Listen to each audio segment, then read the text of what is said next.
Hi, I'm Greg with Reynolds & Reynolds, and this is Connected.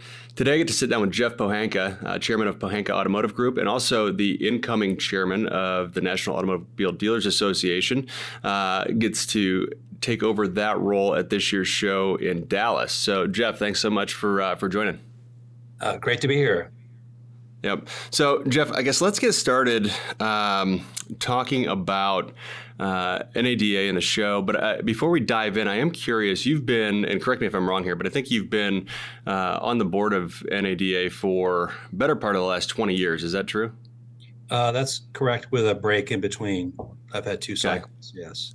Good. So why is it so important to you, I guess, as an individual, to be active in the community and to really serve, I guess, the dealer body in general? What's important about that to you?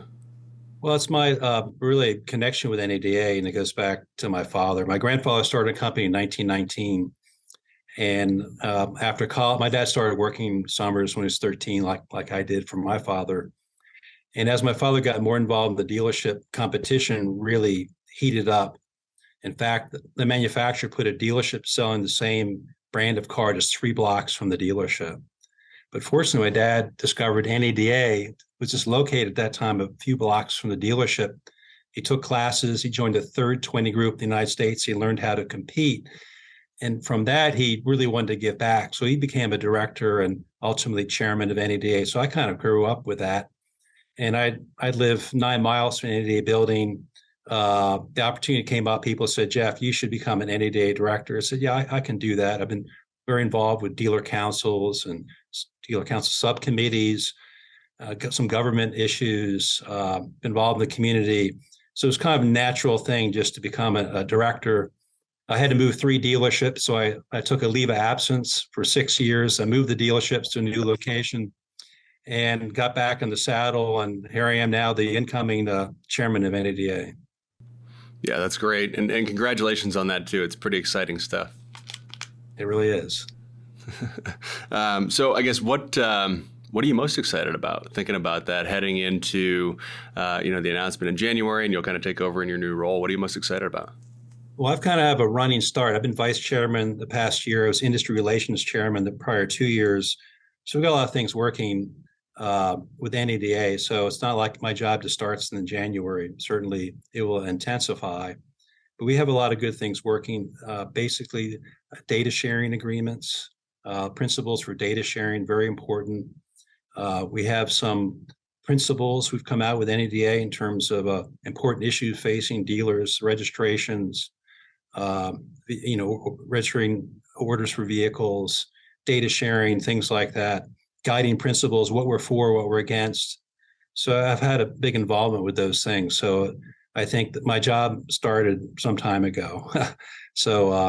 And then I'll be immediate past chairman a year from now, and I'll still be active and trying to make important things happen. Of course, I'm here in Washington, D.C., so I'm developing contacts with important political figures that I think serve the interests of the dealer community.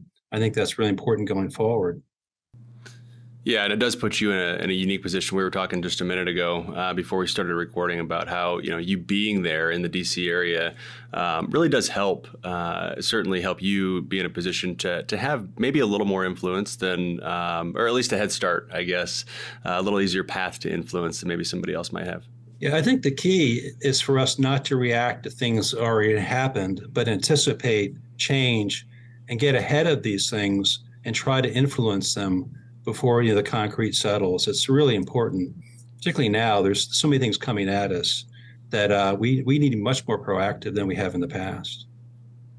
Yeah, and when you think about that, and especially the speed that things are changing too, and being a part of that conversation early, it's probably more important now than it ever has been, just because of how quickly things are changing, and how you mentioned competition, just a minute ago, how many new entrants are coming into the landscape, and what the business model can be in the future, what maybe some are anticipating it be in the future, but it's going so quickly that being a part of that conversation early and often, you're right, is probably as important, if not more important than it ever has been. It's really important because the speed of change, I imagine 50 years ago, it seemed like things were changing fast. You're right. And likely 20 years from now, they'll be accelerating even more quickly. But there are a lot of things that are happening right now in the industry. Obviously, we have new entrants coming in, the Teslas and the others are direct sellers. We have really resurgent government regulation. We have the whole electrification thing. Uh, One thing I'm working on, and we've been working on, is having much better coordination with the 85 metro and state trade associations. I mean, typically NADA has been at 35,000 feet, and those trade associations are on the ground working within the state. We work the federal, but I think we need to be like A-10 aircraft ground support, working much more closely together. And I'm really feel good that we're making that happen. Still work to be done. It's good to have kind of one voice, best practices versus 85 going different directions. It could be harmful. There could be some action taken by trade associations that could be harmful to the industry. And it's important that we know how far you can go and what's reasonable and where can we get the best outcomes. Yeah, definitely. So, thinking about some of those things that are coming and focus areas, and thinking about the NADA show for this year coming up here end of January, what are some of those top things that you expect to be discussed, or maybe that people that are attending, or even watching from afar but paying attention, should keep top of mind, and really look at heavily? Well, we got back in the swing of things last year at Las Vegas. Mm-hmm. And we had a really strong attendance, a great convention. And, this is how I look at things. Dealers are doing really well this year, obviously really well. But we're facing inflation, facing higher interest rates, the potential impact those could have in softening the economy. We're going to have fewer product shortages in the coming year. We have a lot of electrification things. I mean, if you look at what Ford is requiring of their dealers, there's major blowback. I'm not saying who's right, but they're way ahead of dealers in terms of what's this really mean to me? What's the cost? How do I do that? And we have these new competitors who are out there trying to take our business. So quite frankly, at the convention, it's a good opportunity to come in to sharpen your skills. But it's not just for dealers, it's for managers too. And there's a lot of osmosis. You get ideas. We have 80 workshops again. We've got 500 exhibitors. I mean, the floor is sold out with a big waiting list. We have 24 exchange sessions, and these are on attracting, hiring technicians, differentiating yourself from your competition, growing your service retention, tips on reducing expenses. These are all beneficial things to dealers. So there's a lot going on. And, obviously we have the normal guest speakers. We have some great speakers. We have Nikki Haley. She could become a presidential candidate potentially. Greg Gutfeld, he owns Late Night. And Deion Sanders, who's just got a new job in Colorado as a coach. He's a great inspirational speaker. So we've got a great cast of characters coming in. And of course, I've got a great speech to give on Saturday. So absolutely, don't miss it. No, it's fantastic. So what would you say, I guess, let me ask you this. How many times have you been to the NADA show in your career? Oh gosh, I've been to a bunch. My dad would, my dad was 45 years ago, he was chairman of NADA. So, all my life, basically. I've missed maybe Sure. one or two, but basically all my life I've been going. Yes. So what would you say, based on your experience, what makes for a successful kind of weekend?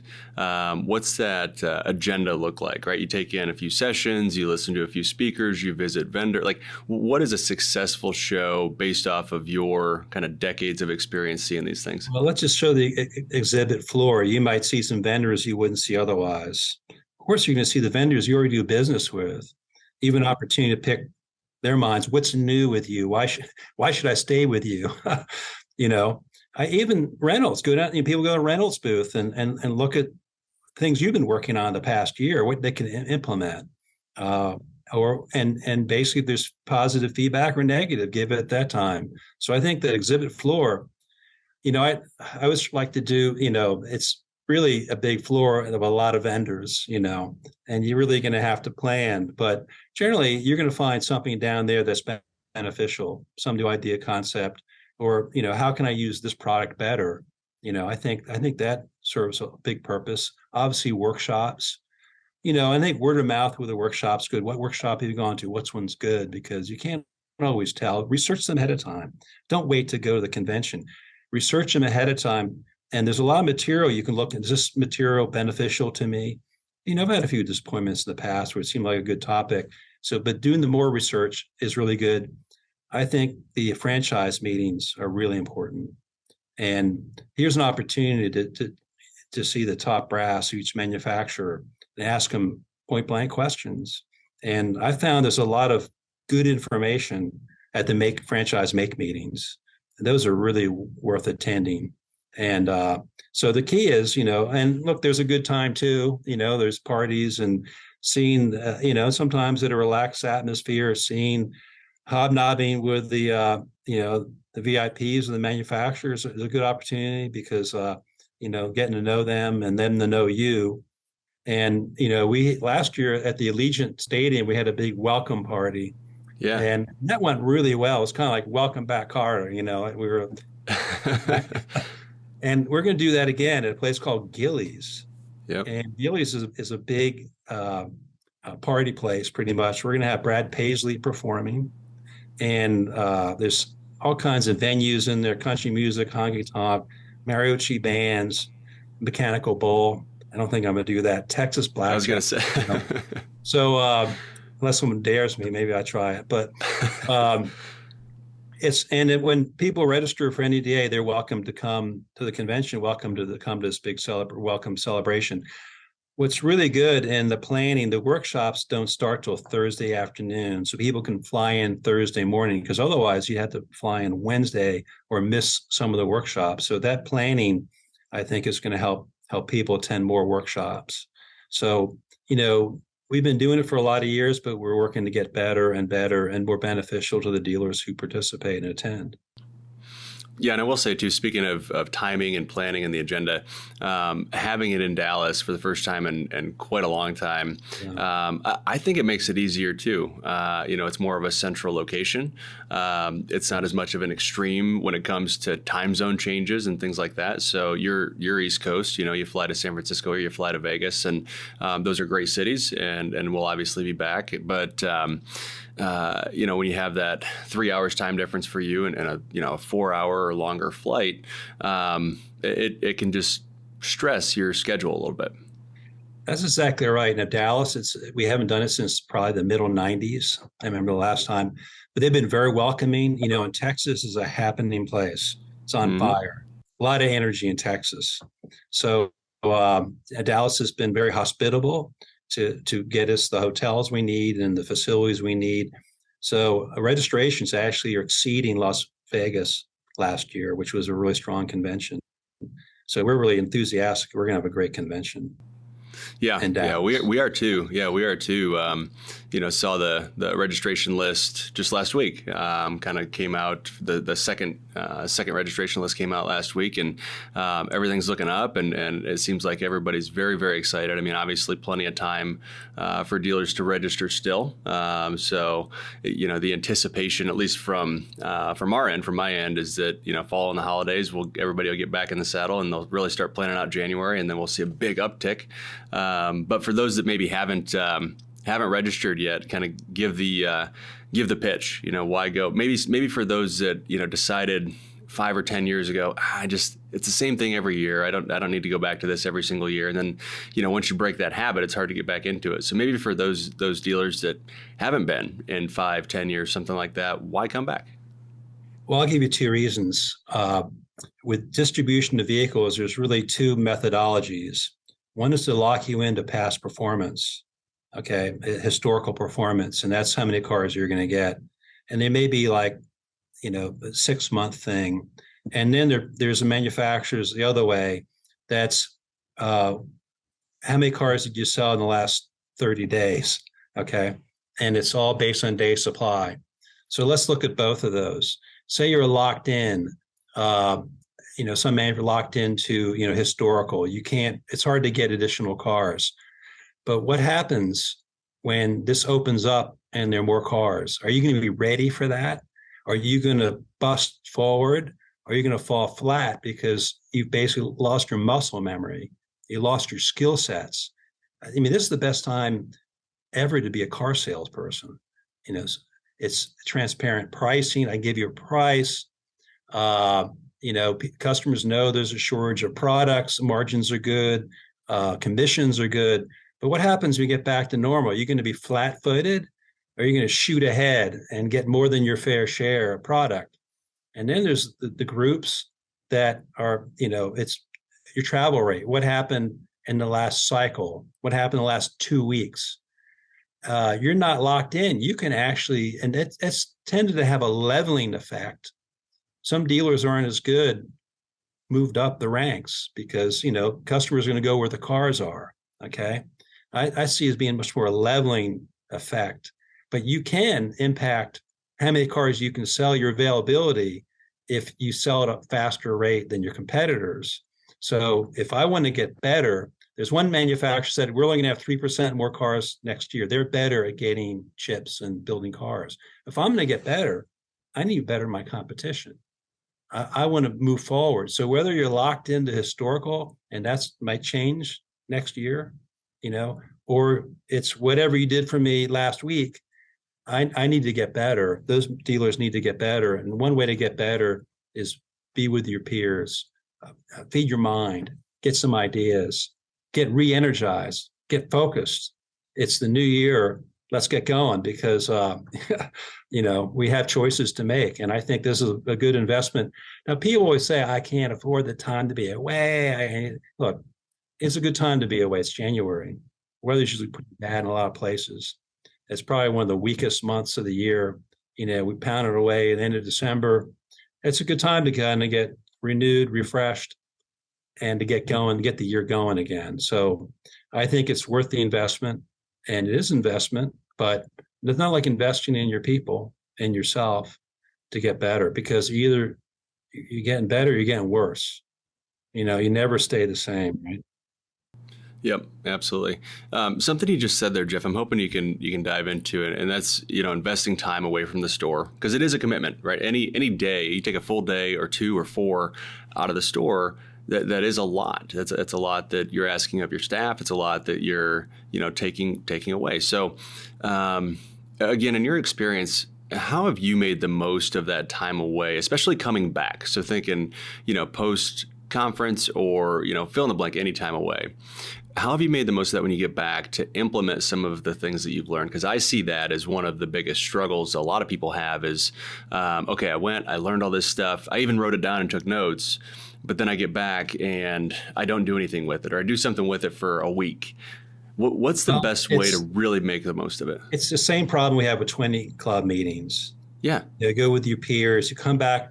The staff's always scared when the manager or the dealer comes back because we're going to implement these things. But we know there's a bureaucracy in dealerships. And look, processes are hard to change. I think implementation, it's not just so much what you're doing, it's how you do it's really important. Now, we sent a bunch of managers down to one of our dealerships that's doing a really good job. And they, something like going to one of your own family of dealerships and seeing what they're doing. They know some of the people, and they came back, man, let's ready to roll. Let's just do this. We're ready. January 3rd. This is how we're going to implement. I said, hold it. It's a great idea. I think we should do this, but it's really a phased-in process. You don't have a rebellion of people. This is good for the company, good for the people in the company, good for the customers, but you just can't snap your finger and do this. You're going to have to have a phased approach, and you have to talk about the benefits. Here are the benefits. Here's what we're trying to do. This is how they're successful. We can do that too with the same people, a different process. So I think it's not just the idea, it's how you implement the idea, because if it's, easy come, easy go, seems like bad habits are hard to change. Seems like they always go back to a bad habit versus keeping a good habit. But basically, people do have habits. If you can create the good habits being the new habit, they'll stick with it. So I think implementation is actually as important or maybe more important than the idea itself. And that's something we're not good at because we like to do it now. We're true entrepreneurs, we're capitalists. Let's do it now. Well, Yep. I think I've convinced my guys at these three dealerships here, to slow down a little bit, take a breath, and let's implement it where it'll stay. And I don't want to go backwards. I don't say this is not working, I'm going too fast. I want to do it at the right speed and get it in place. Great time of year to do it. We're going to do this in January. And so talking about getting buy-in is so important, because they can Yeah. resist. They can resist. They can make it fail. If you want to extend service hours, you have Sunday service, they'll do everything they can to make it fail. They don't agree with it. But once you do it, they see the benefit. And people can be kind of stubborn too. And you want buy-in. It takes time to earn buy-in. Yeah, I agree. Something that I've found, and I want to bounce this off of you, I'm curious what your reaction is or perspective is. When you're trying to get buy-in, I found it beneficial to not just focus on the benefit, right? Like you're pitching the benefit, but also really help whoever you're convincing see the problem that they have today. Right. So when you're thinking about, you mentioned extending service hours, that's a solution to a problem, right? The problem is you're out of capacity, right? Either you don't have enough space in your shop, you don't have enough techs, or probably both, right? So you can't sell more hours because you're out of capacity. But there's opportunity there. So, you can certainly sell, and it works. You can certainly sell the benefit of, we can sell more hours. We have more opportunity. We could probably hire a couple more people. But when you can highlight the fact that they're leaving money on the table because we're just out of room, and really get them bought into the idea that there is a problem here. In most cases that I've seen, and again, I'm trying to frame this as a question because I'm curious what your thoughts are. It seems that it may take a little bit longer, but generally you get a little stronger buy-in on that front. Well, a lot of it is staffing. You can't use them like a Gumby doll. You're going to stretch them out. Well, yeah. And so I got to spend money to do that. And it's hard to see how that will work. Of course, your fixed costs are the same. You still have the same facility. So there are benefits to the consumer is always going to go where it's easier to go. And unfortunately, service advisors, having been a service advisor for a number of years, they'll protect themselves. They don't want to take in too much work. They'll cut work off at 4:00, and I get why, but we have to be conscious of that. And so we have to protect them from themselves to an extent. And consumers, there's two types of consumers. I mean, with three types. So those are loyal to you, those are not loyal, and those who don't get to work anywhere. They just missed the service interval because they couldn't get it done. And we know how that is. The easier you make it for the consumer, the more business potentially you can have. And I think a lot of us can't see the forest from the trees, and it's hard to convince them. You have to understand this is a good thing, but you have to take some blowback from people until they get comfortable with it. And it's like anything, people are logical based on the frame of reference. They're trying to think the right way. Now, my daughter is our Volkswagen service manager. You can't see it, but on the glass, she wrote all this list of things that could go wrong. I'm like, are those all happening now? She goes, no, those are all potential things. I left it on my wall. It's like 30 things. Like I loaned the car out and they broke the windshield and won't fix it. I'm like, that was like the last one. I said, well, how I do is said, I'm glad you mentioned that, Mr. Cusman. We broke your windshield too while I was in here, so we're even, right? And you go, no, you got to fix mine. You're like, yeah, well, we didn't do. You got to, she's very detail oriented, and that's what they'll write this big long list why they can't do it. I'd rather try to find. Let's write a list why we can do it, and that's the benefits, And the way we're wired, we think of the negatives more than the positives. Now, it's always best not to be your idea. Somehow you have to plant some seeds. So now I can send some managers to another dealer of our dealerships and not, I was down, I didn't lead this field trip. They're empowered. They learned it. They want to do it. I didn't make them do it. They see it, and our other store is going to help them to do it. So that's a better way. You can lead them by the hand, but you can't make you can lead a horse to water. You can't make it drink. It's the same. I guess in Texas they know all about that, but but there's a methodology to it. That would be a good class, wouldn't it? How do you implement change? Because people are Yeah. afraid, and I'm not. I mean, our business is constantly one of change, but it's how do you do it and get it done and manage it where it works. Yeah. Yeah, absolutely. Um, okay, Geoff, one other thing I was hoping to touch base on, at least at a high level today, you being in Washington, D.C., and obviously coming into this role, and you've been involved with an ADA for quite a long time. Regulations, it seems like, grow every, I don't know, month in our industry. We looked at, when you print out the amount of paperwork it takes to sell a car in today's world, it's approximately 39 feet. Single copy, one copy, 39 feet of paper. And that's clearly due to the amount of regulations that we have in our industry, that we have, putting pressure on F&I professionals and dealers. And every at least 6 months, it seems like there's another regulation that's either implemented or proposed, right? So we have the FTC safeguards rule amendments that we had extended there in December, so they'll hit in June. Those will be coming up. Some new proposed amendments in the F&I office around, and also in advertising and things like that, proposed by the FTC.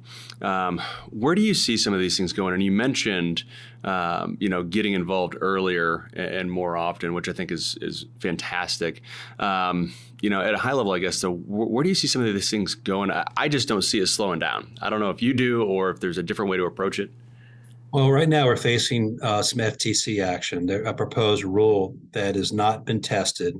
It's a solution looking for a problem, and it would make our business much more difficult and maybe risky to trial lawyers, things like that. It would be harder to buy a car, and it's hard to get your hands around it. I think we're dealing with it really well.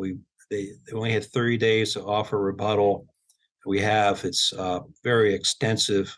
We have really good people at NADA. I mean, they really care about our business. They're really the top drawer people in the legal and the political side. One the idea I had is, what's that really mean to dealers? So they make a video to show the impact on the consumer. Because when a consumer goes online, there's a series of disclaimers we have to give the customer before we can talk to them.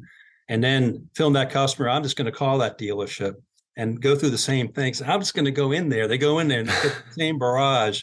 And then they do buy a car and they go through finance. And there's four disclosures that have to be made before they can buy any personal protection products. This would really damage our business.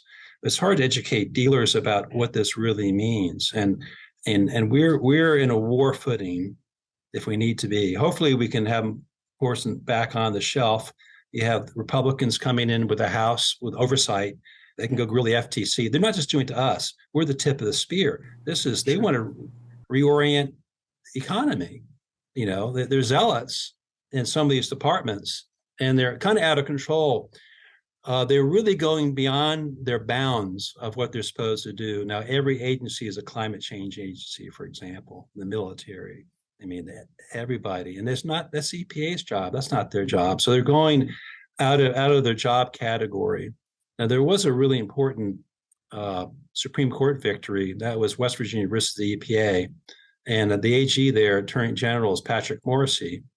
And that was a more important rule than the Dobbs legislation. And because that helps to rein in the regulatory state to stay in their lane.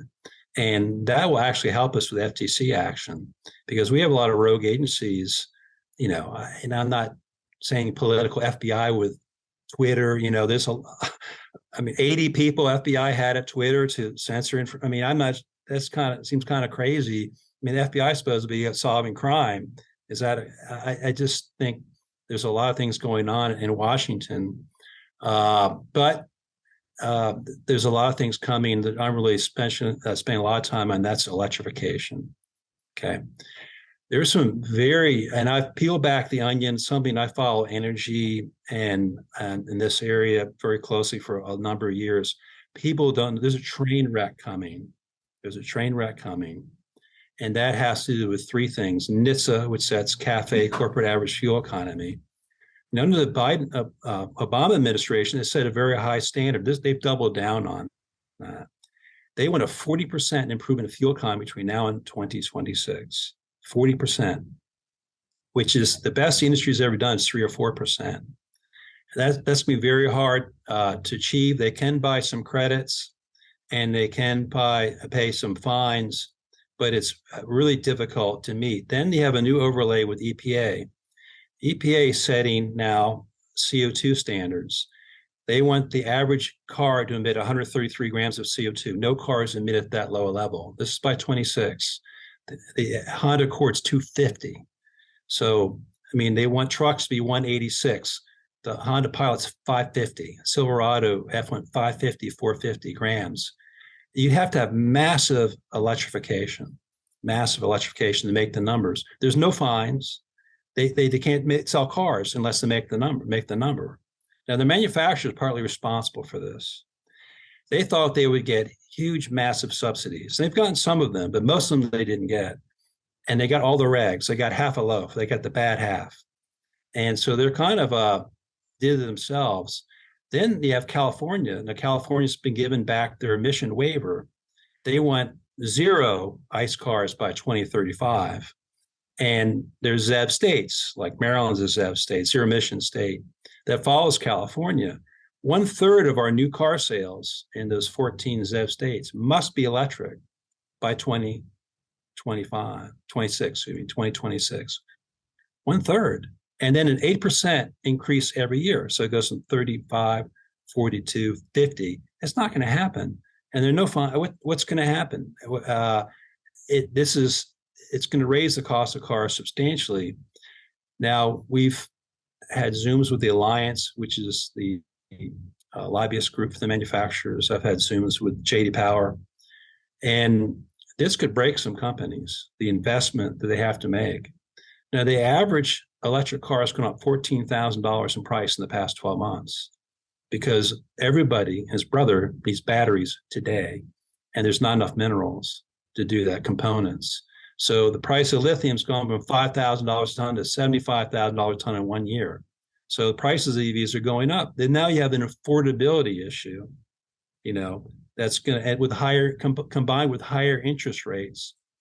Then J.D. Power, some manufacturers has said we're going 100% battery electric vehicles by 2035 or a few years after that. J.D. Power says only 1 out of 2 customers even qualify for an electric car because of costs and charging infrastructure. So if you have a mass merchandiser, so I'm going 100% electric, which sounds popular to many, how does that work when only 1 out of 2 people even qualify? So there's a lot of things coming. There's some legislation from that same Attorney General of West Virginia to challenge the ZEV requirements, the preemption. California is basically setting the national emission standards. And that's really wrong for one state to do that. It should be, shouldn't be like that. So there's a lot of things we can do, can't do. Now, dealers are resilient. We'll figure it out. We'll be here. We will meet the challenge, but it will be a rough road, I think, because affordability issues. And look, I would advise dealers, I've been doing it as demos, and I've bought 3 EVs. I've been buying them, driving 10, 15,000 miles, trading, get another one. I want to learn everything there is about it. Experience the public charging network. About 25% of chargers are broken, don't even work. You've got to see it from the consumer standpoint. Now, I'm all in on the EVs. Dealers are. It's exciting to have new products that people want to buy. But is this 100%? Probably not. And then if people keep their old car or buy a used car, that's not good for the economy, the environment, or for public safety. So these are challenges where government's deciding what people will buy, and that's really wrong. They should have choices and hybrids, which Toyota wants to do. And I'm all on top of this, but I'm probably one of the few. But we're working through it as best we can to try to have the best possible outcome. Those are things like no one knows this tidal wave's coming. It's coming. And then there's a question of electrification in your own dealership. what size charger should I have? What's the impact on my electrical bill?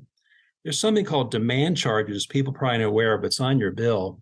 At least your not your home bill, but it would be on your dealership bill. A demand charge is a higher rate of charge for your peak power demand. And an example would be here, this dealership, my average kilowatt cost is 17 cents, but the kilowatts under peak power demand is $3.35. Okay.